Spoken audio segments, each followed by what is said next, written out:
आज हम जानेंगे एक ऐसे महान पुरुष के बारे में जिन्होंने पूरी दुनिया को भारत की संस्कृति और ज्ञान का पाठ पढ़ाया। जी हाँ, बिल्कुल सही समझे, मैं बात कर रहा हूँ स्वामी विवेकानंद जी की।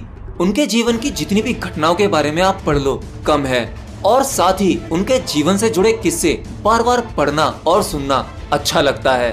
उनके बारे में बात करते समय शायद कोई भी बोर नहीं हो सकता। आई होप आप भी बोर नहीं होंगे, ये वीडियो पूरा देखेंगे। हो सकता है ये कुछ बातें शायद आप पहले से ही जानते हो। एक बार स्वामी विवेकानंद विदेश गए, जहां उनके स्वागत के लिए कई लोग आए हुए थे। उन लोगों ने स्वामी विवेकानंद की तरफ अपना हाथ बढ़ाया, हाथ मिलाने के लिए, और इंग्लिश में हेलो कहा, जिसके जवाब में स्वामी जी ने दोनों हाथ जोड़कर नमस्ते कहा।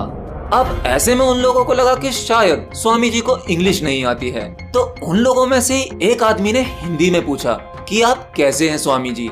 अब स्वामी जी बोले, I am fine and thank you. अब सब लोगों को बड़ा ही आश्चर्य हुआ। उन्होंने स्वामी जी से पूछा कि जब हमने आपसे इंग्लिश में बात की तो आपने हिंदी में उत्तर दिया, और जब हमने हिंदी में पूछा तो आपने इंग्लिश में उत्तर दिया, इसका क्या कारण है? तब स्वामी जी ने कहा, जब आप अपनी माँ का सम्मान कर रहे थे तब मैं अपनी माँ का सम्मान कर रहा था, और जब आपने मेरी माँ का सम्मान किया तब मैंने आपकी माँ का सम्मान किया। यदि किसी व्यक्ति को इंग्लिश बोलना या लिखना नहीं आता तो उसे किसी के भी सामने शर्मिंदा होने की जरूरत नहीं है, बल्कि शर्मिंदा तो उन्हें होना चाहिए जिन्हें हिंदी नहीं आती, क्योंकि हिंदी ही हमारी राष्ट्रभाषा है। हमें इस पर गर्व होना चाहिए।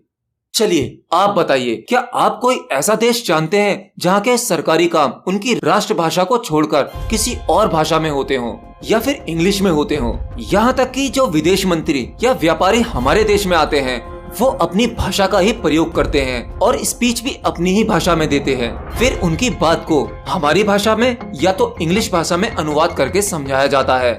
जब वो अपनी भाषा नहीं छोड़ते तो हमें हमारी राष्ट्रभाषा हिंदी को छोड़कर इंग्लिश में काम करने की क्या जरूरत है?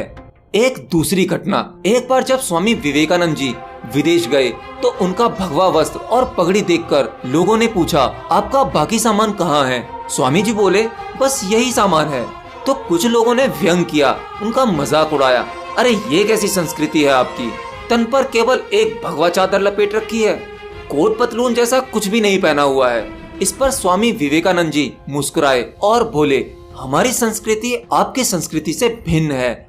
आपकी संस्कृति का निर्माण आपके दर्जी करते हैं, जबकि हमारी संस्कृति का निर्माण हमारा चरित्र करता है। संस्कृति वस्त्रों में नहीं, चरित्र के विकास में है। स्वामी जी के जीवन की यह घटना बड़ी ही इंटरेस्टिंग है। एक बार एक विदेशी महिला स्वामी जी के समीप आकर बोली, मैं आपसे शादी करना चाहती हूँ। स्वामी जी बोले, आप मुझसे शादी क्यों करना चाहती हैं? क्या आप जानती नहीं हैं कि मैं एक सन्यासी हूँ? फिर वो महिला बोली, मैं आपके जैसा ही गौरवशाली, सुशील और तेजस्वी पुत्र चाहती हूँ, और ये तब संभव होगा जब आप मुझसे शादी करेंगे। फिर विवेकानंद बोले, हमारी शादी तो संभव नहीं है, परंतु हाँ, एक उपाय जरूर है। औरत ने झट से कहा, क्या? विवेकानंद ने उत्तर दिया, आज से मैं ही आपका पुत्र बन जाता हूँ और आप मेरी माँ बन जाओ। आपको मेरे रूप में मेरे ही जैसा एक बेटा मिल जाएगा। फिर वह औरत तुरंत विवेकानंद जी के चरणों में गिर गई और बोली, आप साक्षात ईश्वर के रूप हैं। इसे कहते हैं पुरुषास्त्र। जाते जाते एक घटना की बात और करता हूँ। एक बार स्वामी विवेकानंद जी अमेरिका में एक सम्मेलन में भाग ले रहे थे।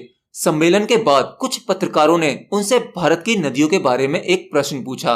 पत्रकार ने पूछा, स्वामी जी आपके देश में किस नदी का जल सबसे अच्छा है? स्वामी जी का उत्तर था, यमुना का जल सभी नदियों के जल से अच्छा है। फिर पत्रकार ने पूछा, स्वामी जी आपके देशवासी तो बोलते हैं कि गंगा का जल सबसे अच्छा है, तो फिर जानते हो स्वामी जी का क्या उत्तर था? कौन कहता है गंगा नदी है? गंगा हमारी माँ है और उसका नीर जल नहीं अमृत है। यह सुनकर वहां बैठे सभी लोग स्तंभ रह गए और स्वामी जी के सामने निरुत्तर हो गए। तो वेल दोस्तों, ये था हमारे महान स्वामी विवेकानंद जी के बारे में। आपकी ही रिक्वेस्ट थी कि स्वामी विवेकानंद जी के बारे में एक और वीडियो बनाए। इससे पहले वाली वीडियो में आप लोगों ने बहुत प्यार दिखाया। आप लोगों से पता चलता है कि आप लोग स्वामी विवेकानंद जी को कितना पसंद करते हो और कितना सम्मान करते हो।